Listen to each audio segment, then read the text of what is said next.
Monsieur le Président, Mesdames, Messieurs, chers collègues, lorsque les organisateurs de ce colloque m'ont proposé de faire cet exposé, j'ai vraiment eu l'impression que je devais me trouver dans la situation d'un étudiant de première année, puisque je ne suis pas philosophe et que je n'avais, comme mon collègue Armand de Riclès, pas relu les œuvres de Bergson depuis une bonne vingtaine d'années. Et par conséquent, moi aussi, j'ai travaillé depuis quelques mois sur la très belle édition de M. Worms, en particulier le livre de M. Azouvi. Et je suis aujourd'hui un petit peu dans la situation quelque part entre la soutenance de thèse et le défi intellectuel. Alors je voudrais vous présenter un certain nombre d'idées qui concernent la tentative de Bergson de trouver un compromis entre le réalisme et l'idéalisme en évitant ce qu'il a appelé un dualisme vulgaire. Et je voudrais essayer de montrer la validité moderne de certaines intuitions de Bergson sur le fonctionnement du cerveau, c'est-à-dire en quoi est-ce qu'aujourd'hui la physiologie peut confirmer ou peut être inspirée par ces idées, et ceci en indiquant avec la prudence et la modestie qui s'imposent les limites de ce qu'un physiologiste peut accepter de la conviction de Bergson, que je n'approuve pas évidemment, que le cerveau ne peut pas être le fondement des facultés de l'esprit. Et alors, comme les philosophes ont des idées et qu'ils peuvent parler sans images, les physiologistes ont souvent moins d'idées et ont besoin d'images pour décrire des faits, mais aussi peut-être d'une certaine façon pour cacher, pour essayer d'illusionner le public. Je vais avoir des images complexes, mais je vais essayer de faire en sorte que mon propos soit simple. Je vais aussi vous montrer des images dans lesquelles vous trouverez des citations des livres de Bergson, parce que, n'étant pas un spécialiste du tout, j'ai voulu aussi illustrer mon propos par ces citations. Mais je ne les lirai pas toutes, ce qui serait trop long. Je voudrais d'abord dire que j'ai, dans les années passées, un premier point d'accord avec Bergson, puisqu'il m'est arrivé, notamment dans le sens du mouvement, de dénoncer le rôle du langage et la domination qui a été exercée par le langage sur un grand nombre de sciences, mais aussi d'ailleurs de disciplines cliniques, dans les années passées. Et j'aime à rappeler cette phrase de Faust qui dit « Au début était le verbe, puis il se reprend, au début était la force, et puis il conclut, au début était l'acte ». Et je voudrais donc dire d'emblée que je partage complètement, et j'en ai d'ailleurs eu un peu la surprise parce que je n'avais pas relu Bergson depuis 20 ans, je partage complètement l'effort remarquable, merveilleux, qui a été tant vanté depuis ce matin, qu'a fait Bergson pour réintroduire l'acte, pas seulement l'action, mais l'acte dans la plénitude du sens de l'acception de ce mot profond. Bergson voit en effet dans les mots du langage et l'obsession de l'espace une solidification du vécu vivant et sa fragmentation en choses, au lieu de ce qu'il appelle le progrès que, en physiologiste, nous appellerions des processus. Et vous avez ensuite des citations. Alors, quand vous voyez DIC, ça veut dire évidemment les données immédiates de la conscience, et quand vous voyez MM, c'est matière et mémoire. Les physiologistes aiment bien préciser leurs références, comme les philosophes. Et par exemple, je vous lis cette phrase, « Nous tendons instinctivement à solidifier nos impressions pour les exprimer par le langage. Nous voici donc en présence de l'ombre de nous-mêmes, etc., etc. Le langage n'est pas fait pour exprimer toutes les nuances des états internes. La pensée demeure incommensurable avec le langage. » Cette dénonciation des problèmes que pose l'utilisation du langage a été généralisée par Bergson, et ça m'a beaucoup intéressé, par sa description ou dénonciation aussi des effets néfastes de la science, puisqu'il dénonce de façon générale le rôle des mathématiques et de la science qui n'opèrent sur le temps et le mouvement qu'à condition d'en éliminer d'abord l'élément essentiellement qualitatif de la perception, en enlevant, écrit-il, du temps la durée, du mouvement la mobilité, en créant sans cesse des simultanéités, en figeant en quelque sorte par une succession d'instants le flux continu du vécu et des processus qu'il nomme progrès. Et vous avez là une ou deux citations sur lesquelles je passe qui illustrent ce que l'on trouve très souvent dans l'œuvre. L'attaque par Bergson du langage et des conséquences d'une science de l'espace aussi trop formaliste est prémonitoire d'un courant moderne, actuel, qui remet l'acte et l'action au centre, comme je l'ai dit il y a quelques instants. Cette énaction, cette importance des kinesthèses, qui a été largement promue par de nombreux philosophes, j'ai mis entre parenthèses Husserl, parce que j'ai eu l'occasion d'étudier sa théorie des kinesthèses grâce à Jean-Luc Petit, avec qui nous avons fait un exercice extraordinairement difficile mais passionnant de discussion, Merleau-Ponty, etc. Et je voudrais mentionner aussi la mémoire de Francisco Varela, neurophysiologiste, mais qui aussi a écrit des livres importants sur ces questions. Et aussi, aujourd'hui, une espèce de prolifération de livres de physiologistes avec des philosophes, Galézé, Galistel, Zanro avec Pierre Jacob, etc., qui sont souvent co-rédigés entre philosophes et neurobiologistes sur cette idée de réinstaller en quelque sorte le rôle de l'action en général dans le fonctionnement, dans les théories, si vous voulez, philosophiques de l'esprit. Alors, parmi les thèses de Bergson, j'ai trouvé de nombreuses idées très modernes. Par exemple, le fait que la perception est anticipation d'une action. Moi, j'ai écrit la perception est même action simulée, mais nous allons revenir sur cette question dans un instant. En effet, il écrit « Il n'y a pas de perception qui ne se prolonge en mouvement. La perception exprime et mesure la puissance d'agir de l'être vivant, l'indétermination du mouvement ou de l'action qui suivra l'ébranlement recueilli. La perception mesure notre action possible sur les choses. » Il envisage aussi l'inversion qui est extrêmement intéressante. Notre perception d'un objet distinct de notre corps n'exprime jamais qu'une action virtuelle. Et aussi, comme l'avait dit Pierre Janet, comme l'avait écrit Pierre Janet il y a longtemps, reconnaître un objet usuel consiste surtout à savoir s'en servir. Eh bien, les neurosciences modernes vont même plus loin que ça. La perception est action simulée. Et un exemple qui a connu un succès absolument extraordinaire depuis quelques années est la découverte faite par notre collègue Giacomo Risolati en Italie. Chez le singe, il a découvert ces neurones qui sont dans le cortex prémoteur ici et qui s'activent à la fois lorsque le singe mange un cacahuète, mais aussi lorsque l'expérimentateur mange un cacahuète.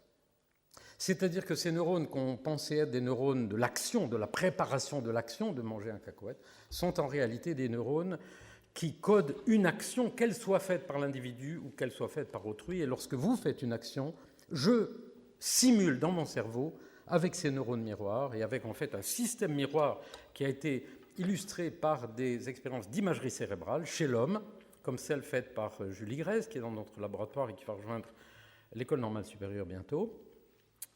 Et ces expériences qui montrent un système très particulier, bien isolé, un réseau d'air, qui sont activés à la fois lorsqu'on observe passivement une action et lorsqu'on exécute l'action.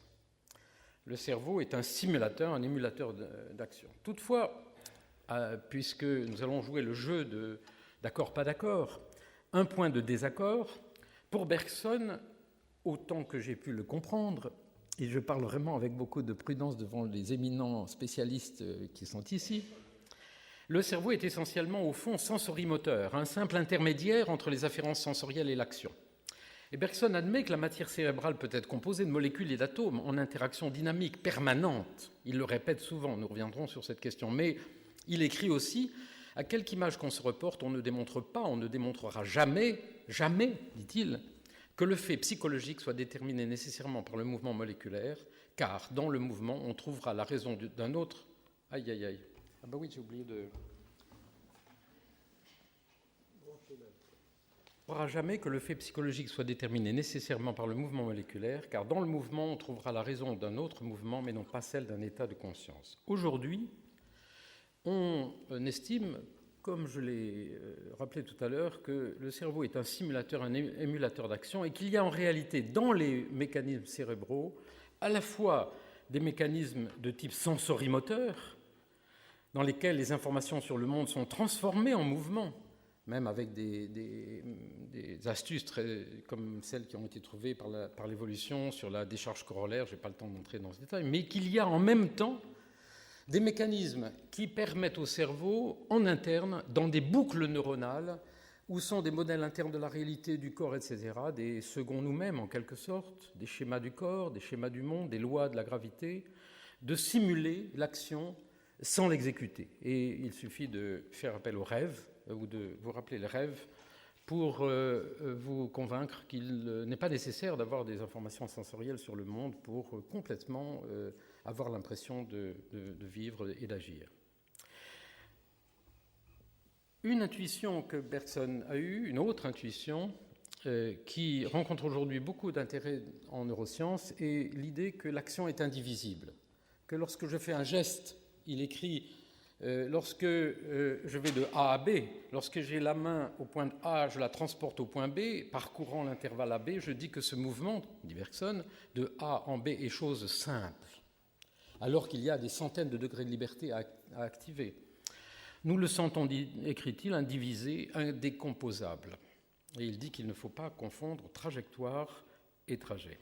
Eh bien, effectivement, aujourd'hui, les neurosciences du mouvement et la biomécanique et les travaux qui sont faits avec nos collègues mathématiciens et par l'enregistrement du mouvement montrent que lorsque on fait un mouvement comme dessiner par exemple une figure de 8 ou un trèfle, ce qui est illustré sur cette diapositive, eh bien il y a des lois extrêmement simples qui gouvernent ce geste et qui en assurent en quelque sorte l'unité. Par exemple, il y a une relation qui s'appelle la relation la loi de la puissance 1/3, qui lie de façon extrêmement rigide la vitesse le long de la trajectoire et la courbure, la cinématique et la géométrie. Et cette loi particulière, qui est valable pour tous les mouvements que nous faisons, même pour la locomotion d'ailleurs, eh bien, les théoriciens comme Tamar Flasch et d'autres, Volpert, ont proposé l'idée qu'elle est due au fait qu'au fond, lorsque je veux aller de A à B, comme dit Bergson, eh bien, il suffit que je définisse le point initial et le point de départ, et qu'entre les deux, j'applique tout simplement une loi de minimum de secousse, une loi de minimum d'énergie, et qu'au fond, la trajectoire elle-même est produite par cette simple loi de minimum d'énergie. Et nous travaillons actuellement avec des mathématiciens comme Daniel Benquin, ici à Paris, sur l'idée que peut-être ces lois sont en fait dues à des principes beaucoup plus généraux et au fait que peut-être le cerveau ne travaille pas, ce que ne savait pas Bergson, bien que ces mathématiques existaient, dans une géométrie euclidienne, mais aussi, comme l'ont montré Ansel et Flasch récemment, avec des géométries différentes, comme des géométries affines, etc. Donc il y a là des mystères, mais cette intuition qu'a eu Bergson de l'unité, en quelque sorte, du mouvement, rencontre aujourd'hui un très grand intérêt, aussi pour des principes de simplification, car le cerveau ne va pas et ne contrôle pas les centaines de muscles que nous faisons pour faire un geste aussi simple que cela. Et cette simplification des trajectoires est aussi vraie, nous le pensons et nous essayons de le démontrer en ce moment, pour des trajectoires qui ne sont pas simplement la main qui va de A à B, mais une trajectoire locomotrice que je fais lorsque je me déplace, car la locomotion, c'est aller d'un point A à un point B avec une trajectoire. Et nous avons, par exemple, publié récemment avec des roboticiens des travaux sur le fait que quand on veut aller en marchant d'un point à un autre, eh bien, on peut y aller par beaucoup de trajectoires. Mais en réalité, le cerveau choisit une trajectoire qui a l'air aussi de répondre à ces principes d'optimisation ou de minimisation de certains paramètres. Donc, une intuition, une prémonition extrêmement intéressante et moderne. Une autre intuition que j'ai trouvée dans les textes, c'est l'inhibition. Très souvent, on imagine le cerveau et l'action comme étant produites par l'excitation des muscles, des gestes, etc. Et en réalité, l'essentiel des grandes structures du cerveau, le cervelet, les ganglions de la base, le cortex sont des structures dont les neurones sont inhibiteurs. Agir, c'est en fait choisir, c'est sélectionner, c'est inhiber toute une série de mouvements parmi ceux qu'on peut faire. La désinhibition, d'abord le déclenchement du mouvement est très souvent précédé par une inhibition, et deuxièmement, le mouvement est toujours combinaison, compétition dans le cerveau entre l'inhibition et l'excitation, et le mouvement est produit par la désinhibition. Cette invention par l'évolution de l'inhibition est une chose tout à fait étonnante dont nous n'avons pas fini de comprendre les bases, ni la raison. Elle donne la flexibilité, etc. Mais j'ai eu l'impression, à certains endroits, que Bergson, on avait eu une intuition dans ce langage merveilleux qui parfois, devant les obstacles, fait ce que j'appelle une pirouette, qui fait que devant l'obstacle, il nous aveugle d'une certaine façon d'un merveilleux feu d'artifice de mots, mais l'intuition était là. Bergson a eu l'intuition aussi que peut-être la continuité apparente du mouvement est faite de discontinuités infiniment petites et imperceptibles, nous dirions aujourd'hui filtrées par le corps en acte, tout en insistant sur le caractère continu du vécu, ce qui n'est pas incompatible dans son esprit avec le caractère hétérogène de la perception. Et au fond, quand on lit certains de ces textes, il a laissé la porte ouverte à ce qui est aujourd'hui découvert, à savoir le fait que le cerveau est essentiellement composé d'oscillateurs couplés. Voir les travaux de Linas, etc. Nous bougeons à 10 Hertz, le tremblement physiologique révèle la discontinuité fondamentale du mouvement, en dépit de son apparente continuité. Nous pensons à 8, 40, 150, 200 Hertz, exemple.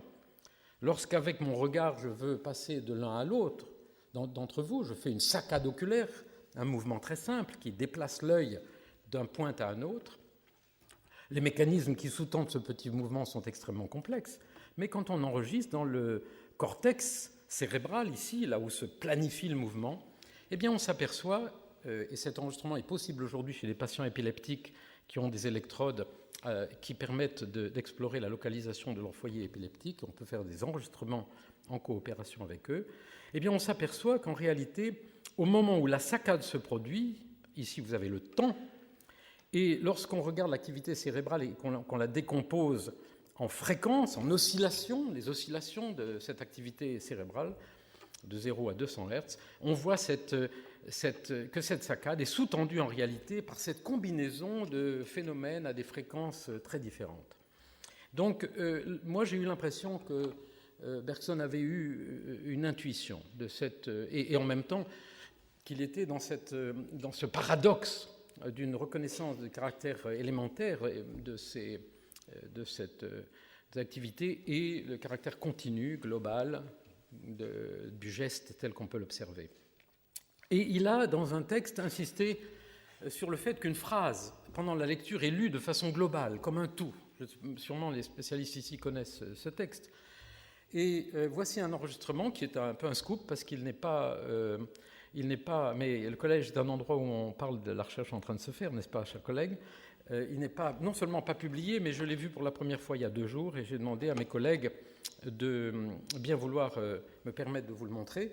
Il s'agit de l'enregistrement dans une partie du cerveau qui s'appelle le gyrus fusiforme, où il y a, comme l'ont montré Stanislas Dehaene, Cohen et d'autres, des neurones qui sont impliqués dans la lecture. Eh bien, il y a, si vous regardez ici, vous avez le temps, vous avez le début de la phrase ici, voici la période de la lecture de la phrase, et encore une fois, lorsqu'on enregistre chez patients l'activité neuronale dans cette petite zone qui est le gyrus fusiforme, vous voyez cette activité dans cette structure qui s'étend sur toute la lecture de la phrase. Il y a donc maintenant à comprendre pour nous comment cette décomposition élémentaire se combine avec cette, on ne peut pas dire planification, mais cette vue globale de la phrase. Autre idée aussi qui m'a intéressé beaucoup dans les textes de Bergson, c'est le caractère anticipateur, prédicteur du futur du fonctionnement cérébral. Et nous savons maintenant, et il avait dit, que la posture, comme le disait aussi Bernstein il y a longtemps, le physiologiste russe, la posture est préparation à agir. Peut-être que votre posture n'est pas préparation à vous sauver si vous vous ennuyez dans mon exposé, mais en ce moment, mais en général, et c'est très joli dans les images on le voit très bien dans les images de Darwin, dans cette image magnifique d'un guerrier japonais. Et Bergson disait « La position où je me tiens est comme préformée de l'acte à accomplir. Il faut bien que l'idée, bien sûr, quand on a vu Bergson, est communiquée à l'image interne du mouvement esquissé et de la position prise une coloration spéciale. Et cette coloration n'eût point été la même, sans doute, si le but à atteindre avait été différent. Il a donc aussi l'intuition que le but à atteindre va, en quelque sorte, en miroir, agir sur ma posture, qui n'est pas du tout une chose statique. Et nous savons actuellement, et nous travaillons actuellement avec des psychologues, des neurophysiologistes, des médecins, sur l'expression corporelle des émotions. Et Béatrice de Gelder a fait un très joli papier récemment dans Nature Review Neuroscience, dans lequel elle décrit plusieurs systèmes, les uns très réflexes, de réaction par exemple, à quelque chose qui fait peur, à d'autres beaucoup plus complexes, de projection d'une intention, d'une humeur, qui régule l'expression corporelle des émotions et qui adapte la posture au but à atteindre, au contexte, etc. Et j'ai eu l'impression qu'il y avait des esquisses dans Bergson de cette capacité. Une autre chose que j'ai trouvée est la perception immédiate des corps vivants. Bergson écrit « Le pouvoir conféré aux consciences individuelles de se manifester par des actes exige la formation de zones matérielles distinctes qui correspondent respectivement à des corps vivants. En ce sens, mon corps propre, et par analogie avec lui les autres corps vivants, les vôtres, sont ceux que je suis le mieux fondé à distinguer dans la continuité de l'univers. Et ceci est tout à fait en accord. Vous voyez, le mieux fondé. Il n'a pas parlé de la rapidité. Ceci est tout à fait en accord avec les données récentes de Thorpe et al. À Bordeaux, à Toulouse, et la découverte d'aires du cerveau spécialisées dans l'identification rapide de visages humains. Ils ont montré que lorsqu'on présente des visages humains ou d'animaux, la reconnaissance au milieu d'objets ou de choses non vivantes, le cerveau a une capacité de reconnaître à une vitesse absolument extraordinaire par des circuits qui sont décrits ici, mais dont le détail ne nous intéresse pas.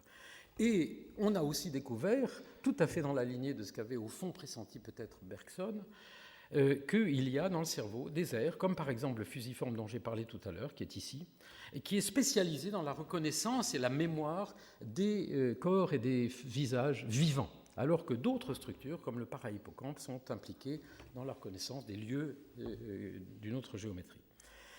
Et enfin, très récemment, on a découvert dans le cortex pariétal ici une zone qui est particulièrement impliquée dans la représentation et dans le traitement des données, j'aime pas beaucoup le mot représentation, du corps. Et je résume ça en disant l'action influence la perception à sa source. En effet, cette zone extrastriée est activée à la fois pendant la perception visuelle des actions d'autrui et de soi, mais aussi lors de mouvements sans vision. On retrouve cette imbrication de l'acte avec la perception, cette absence de dissociation entre perception et action dans ces travaux récents. Et puis, bien sûr, il faut parler un peu de Bergson et de l'espace. Et je dirais, là où je tenterai de vous proposer quelques idées ou quelques aspects qui m'ont intéressé. En effet, face au formalisme axiomatique de la géométrie qui a dominé au XXe siècle, on assiste aujourd'hui à un rapprochement vers les thèses de Bergson, en tout cas une partie de ces thèses, sur le rôle de l'expérience sensible dans l'élaboration du concept d'espace. Mais bien sûr, comme les spécialistes ici l'ont dit et le savent, le passage du vécu continu de l'expérience spatiale à ce qu'il a appelé l'espace homogène, tel qu'il le définit, pose problème. En effet, pour Bergson, l'espace homogène naît de la coexistence de sensations hétérogènes, ce qui est une évidence, mais exige, dit-il, une intervention de l'esprit. C'est le problème de son dualisme, disons. Pour les empiristes, écrit-il, l'espace, sans être extrait des sensations, résulterait de leur coexistence, mais cette mise en relation exige un ordre qui leur est commun. Il faut, pour Bergson, avoir un concept a priori de l'espace homogène, une intuition d'un milieu vide homogène, etc. Et c'est le problème moderne de la fusion multisensorielle et du passage de ce que nous appelons la perception égocentrée, ma mémoire de mes trajets, à la perception allocentrée, c'est-à-dire cartographique de la géométrie abstraite. Je ne vais pas lire tout ce texte, mais je voudrais rappeler que Poincaré et Einstein avaient déjà insisté sur le rôle fondateur de l'action et de l'expérience sensible dans les bases des mathématiques. Poincaré disait localiser un objet dans l'espace, c'est simplement se représenter les mouvements qui sont nécessaires pour l'atteindre. Et Einstein disait, Poincaré a raison, l'erreur fatale qu'une nécessité mentale précédant toute expérience est à la base de la géométrie euclidienne est due au fait que la base empirique sur laquelle repose la construction axiomatique de la géométrie euclidienne fut oubliée. La géométrie doit être considérée comme une science physique dont l'utilité doit être jugée par sa relation à l'expérience sensible. Et on trouvera aussi des considérations intéressantes dans le livre de Largeau sur l'intuitionnisme. Alors très récemment, ces idées ont intéressé des collègues, et en particulier à l'École normale, il y a eu un séminaire Géométrie et cognition animé par Giuseppe Longo, Tessier, etc., sur ces questions des fondements de la géométrie, la nécessité de revoir en quelque sorte les fondements axiomatiques de la géométrie en essayant de réintégrer le rôle de l'action. Mais bien sûr, Bergson évoque aussi le problème de la ligne.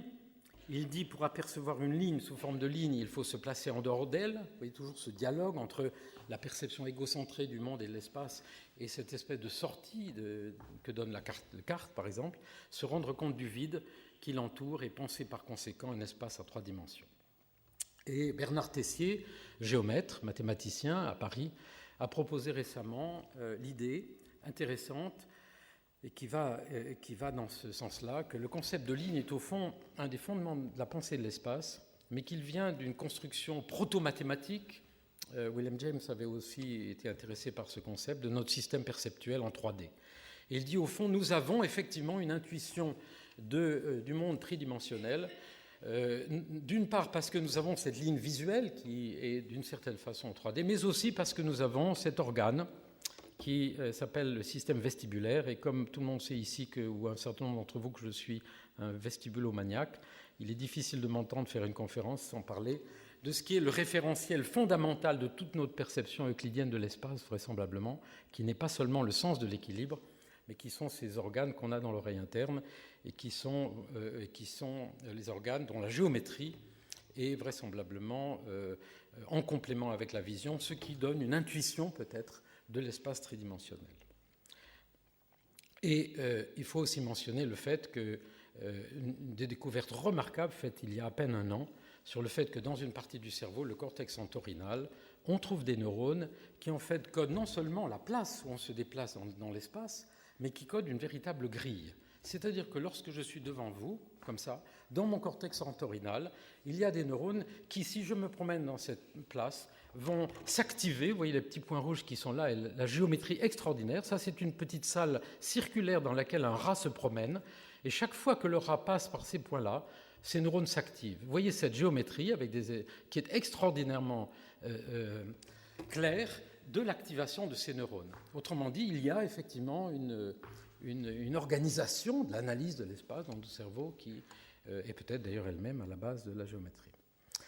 Alors nous savons aussi aujourd'hui qu'il n'y a pas qu'un seul espace, qu'il n'y a pas un problème de dichotomie, mais qu'il y a une multiplicité d'espaces et de référentiels dans le cerveau, en dehors du problème général dont parlait Bergson de la fusion de toutes ces informations sensorielles. Les informations sont traitées dans des espaces différents, les espaces du corps, l'espace allocentré, etc.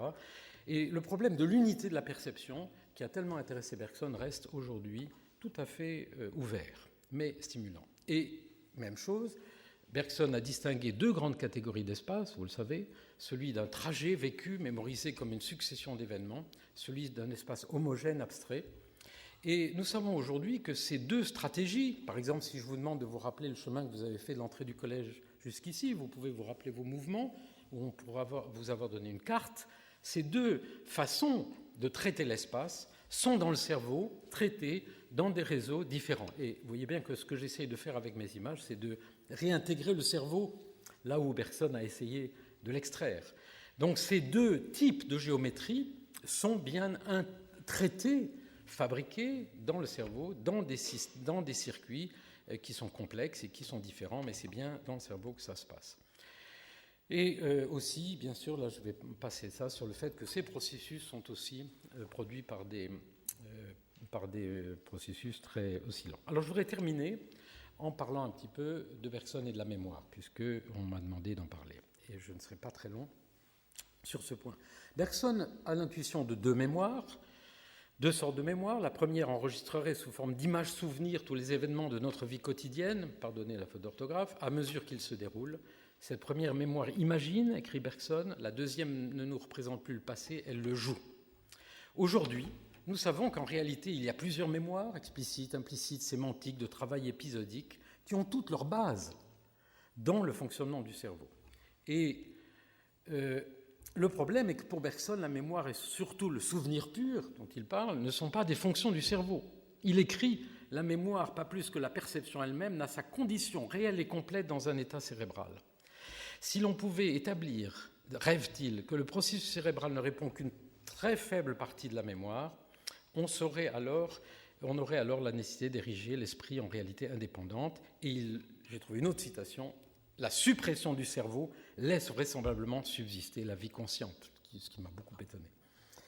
Cette thèse est évidemment incompatible avec les neurosciences cognitives modernes. Toutefois, Bergson a eu l'intuition d'une mémoire très particulière qui est la mémoire de travail, ce qui vous permet par exemple de rappeler un numéro de téléphone pendant quelques minutes avant de l'oublier. Et il dit qu'il y a dans le cerveau donc dans l'esprit, un certain effort qui nous permet de retenir l'image elle-même pour un temps limité. Et nous savons aujourd'hui que cette fonction dépend, ça ne veut pas dire qu'elle est localisée, je ne voudrais pas que vous ayez l'impression de mon exposé que je refais une phrénologie à outrance, mais elle demande une petite partie du cerveau qui est le cortex dorsal latéral préfrontal, qui est crucial dans ce genre de fonction. Donc il avait eu cette intuition et c'est intéressant. Et enfin, un dernier point qui m'avait intéressé, c'est les textes qu'il fait sur l'actualisation de la mémoire du passé dans le présent. Dans ce flux, il a écrit que la mémoire n'est utile que s'il est possible de rechercher dans les mémoires celles qui sont pertinentes pour le présent et l'action en cours ou projetée. Cette dynamique si merveilleuse dans sa pensée. Et il dit la reconnaissance de quelqu'un ou d'un objet ou d'une situation impliquera un travail de l'esprit qui ira chercher dans le passé pour les diriger sur le présent, les représentations les plus capables de s'insérer dans la situation actuelle. Et nous savons aujourd'hui que ces processus ont lieu dans certains réseaux du cerveau. Et par exemple, les confabulateurs, ces gens qui racontent des histoires, cette femme qui est à l'hôpital et qui dit « il faut que j'aille donner un biberon à mon bébé », alors que son bébé a 30 ans, c'est-à-dire qu'elle a la mémoire d'avoir eu un bébé, mais elle ne peut pas actualiser dans le présent, eh bien, ces patients ont des lésions dans une partie du cerveau très particulière qui est le cortex orbitofrontal, ce qui ne veut pas dire que cette fonction est faite là, mais ça veut dire qu'il y a là une opération qui est cruciale pour cette affaire.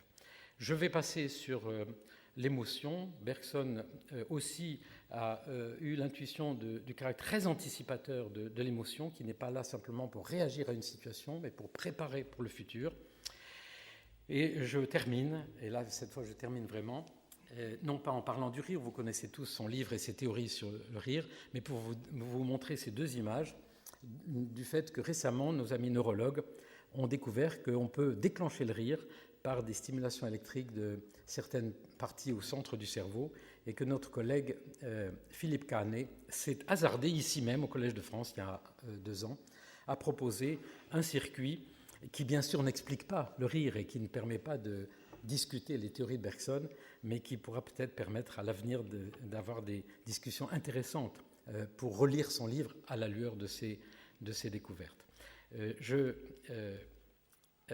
En conclusion, je voulais vous dire simplement qu'aujourd'hui, nous pensons que les facultés de l'esprit sont bien dans les processus du cerveau, mais il nous reste un très long chemin avant de comprendre comment l'esprit vient aux hommes et aux femmes. Merci beaucoup.